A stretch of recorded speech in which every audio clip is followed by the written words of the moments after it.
Hey folks, welcome back to the channel.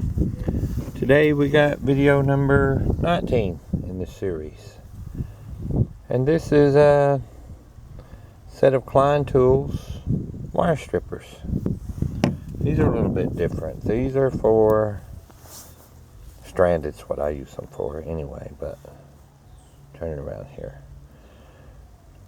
22 through 32 stranded and 20 to 30 solid. Most people don't need these. A set down to 20, like a normal set, is all you need. But if you work around little wires, like for me it's proc switches, stuff like that. Sometimes I'll see them down to 26. So I looked around and KLEIN was the best deal on them.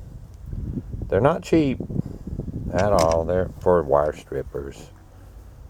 I think my normal ones I use a $10 pair, but not KLEIN.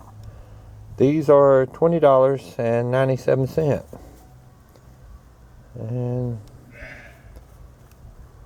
they're not something everybody needs, but if you do need them, they're real handy. You will like them.